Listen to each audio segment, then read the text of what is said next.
Salut à tous et bienvenue dans l'épisode 10 du guide sur les blocs de commande. Alors ça faisait un petit moment que je n'avais pas sorti d'épisode, mais j'ai décidé de reprendre avec une nouvelle fonctionnalité, enfin pas vraiment nouvelle, hein, quand je dis nouvelle, nouvelle par rapport à mon guide.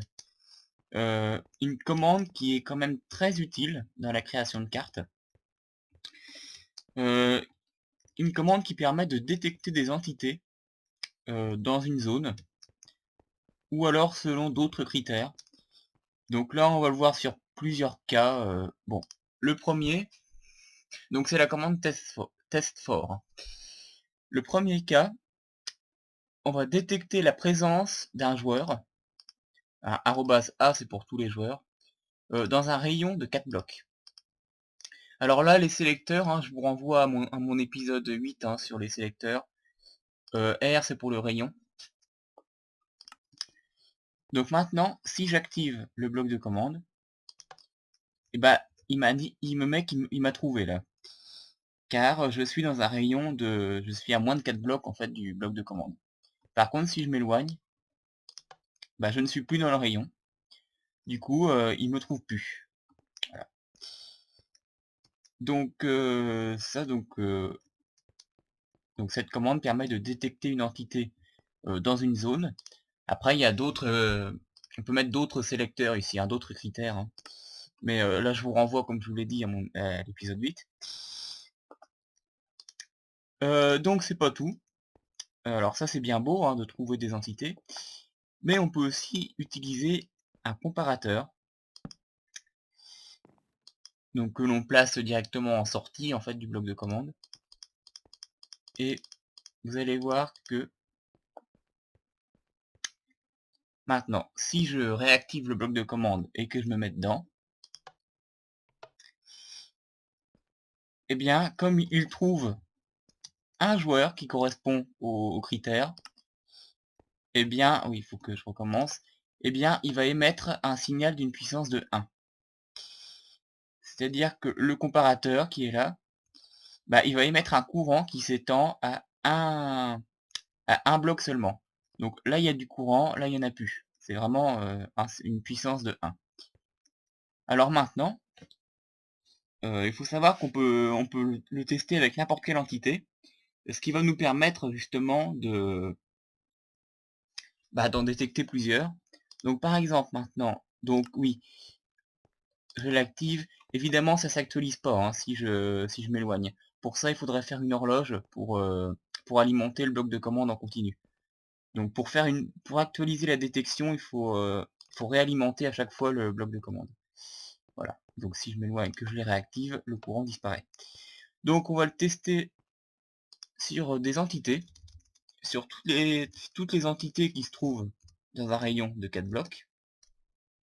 La commande est simple, hein, c'est juste qu'après il y a beaucoup de sélecteurs différents qu'on peut mettre ici. Donc, bon bah là évidemment je vais encore être détecté, parce que un joueur est aussi une entité. Maintenant, si je mets d'autres entités, donc des items, hein, par exemple, bah là voilà, donc il a trouvé deux entités, ouais. Il en a trouvé que deux, oui, parce que les items se stackent hein, maintenant au sol, enfin, depuis un petit moment déjà. Donc il a trouvé deux endroits où il y a des items, plus moi, donc ça fait 3. Et donc le comparateur émet un signal d'une puissance de 3. Donc il y a bien du courant jusqu'ici. Ça se voit pas forcément très bien. Hein. D'ailleurs, je pourrais, pour mieux voir, non, on va le mettre en dessous, juste pour mieux tester. J'aurais dû le faire avant.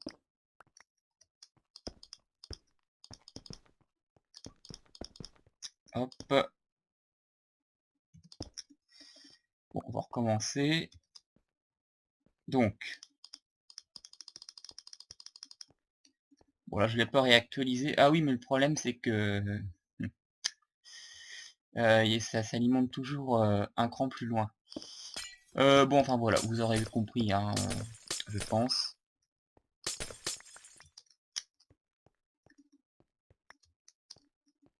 Bon, voilà, je vais remettre ça en place.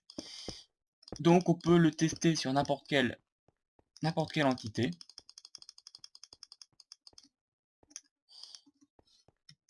Et le comparateur permet donc en fait de compter, en gros, hein, compter le nombre d'entités trouvées. Donc là, il n'y en a plus qu'une, hein, étant donné que j'ai enlevé les items, donc puissance 1. Il faut toujours évidemment réalimenter à chaque fois le bloc de commande pour actualiser l'information. Alors évidemment, ça marche aussi avec n'importe quoi, hein, si je mets des vaches dans la zone. Ah, voilà, là il a trouvé en tout 8 entités, 7 vaches et plus moi. Donc bah, le courant, voilà, bon. Le courant donc c'est été mis jusqu'à une distance de 8 blocs. Voilà, donc je vérifie que j'ai montré à peu près tout. Alors oui, vous pouvez appliquer des data tags, hein, comme on avait fait déjà avec d'autres commandes, sur les entités, hein, toutes les informations qu'on précise en JSON à la suite. Là, je vous renvoie à la commande, je l'avais fait avec la commande summon. Donc si vous voulez voir un peu comment on précise les informations supplémentaires sur les entités, je vérifie, oui. Alors je peux éventuellement le montrer sur avec d'autres sélecteurs, hein, par exemple.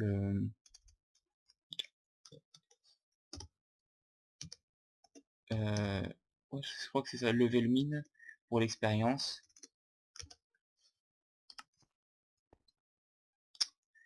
Voilà, donc je vais déjà faire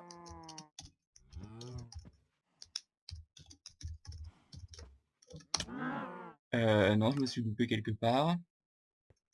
Bon, c'est pas grave. Ouais, du coup, je récupère tout. Bon. Ouais. Où c'est que je me suis trompé dans ma commande? Je vais taper.